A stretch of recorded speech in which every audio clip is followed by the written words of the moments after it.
euta epai ya papa na biso oyo kombo na ye tobengaka ye nga ndenge nazalaka pilote de guerre ye azalaka char broyeur de montagne tozali kolekisa papa apôtre Kasongo Kitenge zani ntango azali koleka tobeteli Yesu Kristo maboko tozali kobetela Yesu Kristo maboko betela Yesu Kristo maboko nazoyoka yo tozalaka meme na bolingo te betela Yesu Kristo maboko oyo papa na nga na molimo ne papa na nga na molimo yeye antuka nauta epai ya papa nauta epai ya papa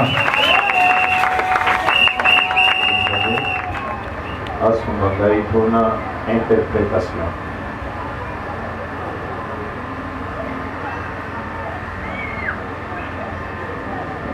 Vous faites ça papa micro.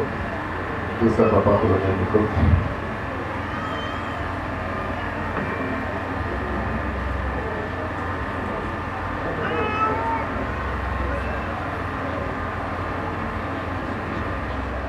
Shalom peuple de Dieu. Je ne saurais pas avancer d'abord ne fût-ce qu'un pas sans toutefois d'abord manifester ma gratitude envers l'homme de Dieu, le roi de Dieu, le révérend pasteur Eli Kalamba.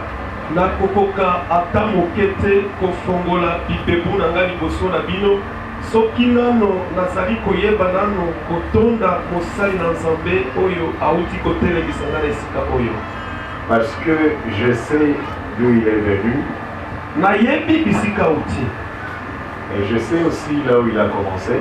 nayebi mpe bisika bandelaki Je ne suis pas étranger de toutes les difficultés qu'il a rencontrées.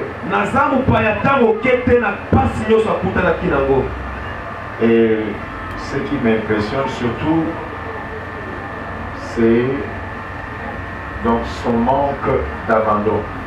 eloko ezali mpe kokamwisa ngai ezali komona ete atingami mpenza makasi mpe aboyi kokima mosala oyo Il n'a pas renoncé à l'œuvre de Dieu.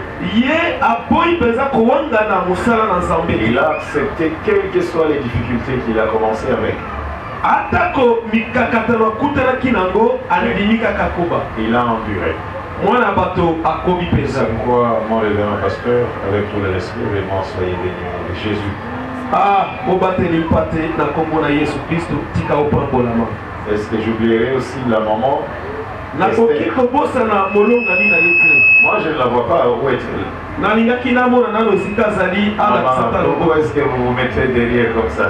mama na biso ntina nini ofandi mosika boye Non, venez de ce côté ici. pardon nasengi yo pusana mwa Il y a moke même des assises qui sont ici, soit là-bas. Normalement, j'aime aussi te voir à Bénoté. naza na posa mpenza namona yo mpe pembeni na ngai mwa kiti mpe ya kofanda ezali Elle est aussi une héroïne vraiment dans l'ombre. azali mpenza moko mpe ya bapundi mpe balongi Elle a accepté aussi de combattre vraiment un bon combat. ya solo mama na biso oyo andimaki mpenza apunda bitumba mpe ya motuya C'est pourquoi, avec tout le respect, maman, vraiment, soyez bénis au nom de Jésus. na botosi nyonso mama pambolama na kombo na yesu kristo Je bénis tous les hommes de Dieu.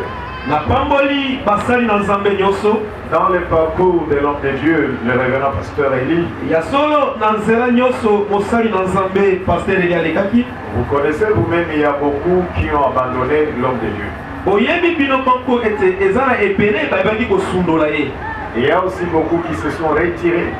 ebele mpe bayebaki mpenza komibwaka mosika na ye Mais je vois parmi vous, il y a ceux-là qui ont accepté aussi d'endurer ensemble avec lui. na kobwaka miso nazali komona bamosusu nayeba bango kala bandimi mpenza komona mpasi elongo na ye Vraiment, je suis très reconnaissant envers vous.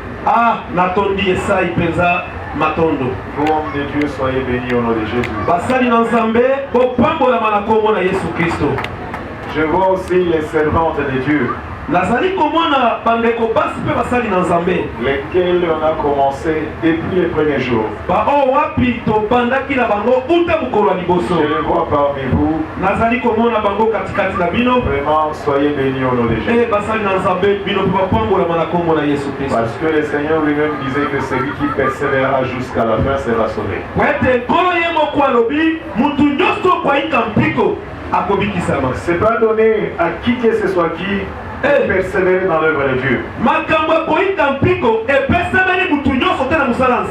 C'est pourquoi tout cela que Dieu accepte de nous donner pour les paîtres, et ceux-là qui nous supportent aussi parfois dans le manquement,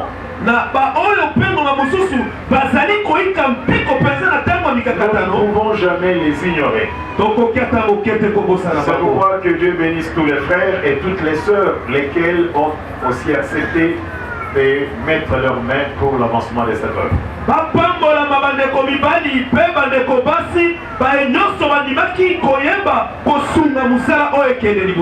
Je connais aussi la réalité de la construction. Vous savez, c'est lui qui est étranger dans l'œuvre de Dieu. Il ne saura pas qu'est-ce que l'œuvre de Dieu. Ce que je vois ici, que ce soit la charpente, que ce soit les colonnes que je vois en fer, ainsi que vraiment c'est très coûteux. Pour réaliser une œuvre pareille, c'est pas un jeu. Il y a des grands pasteurs dans la ville de Kinshasa qui ne sont même pas arrivés à ce niveau.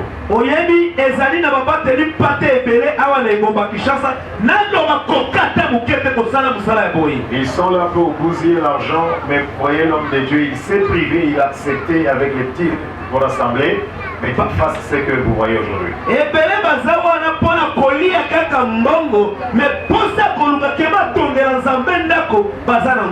Et aujourd'hui, si vous voyez l'œuvre arriver à ce niveau,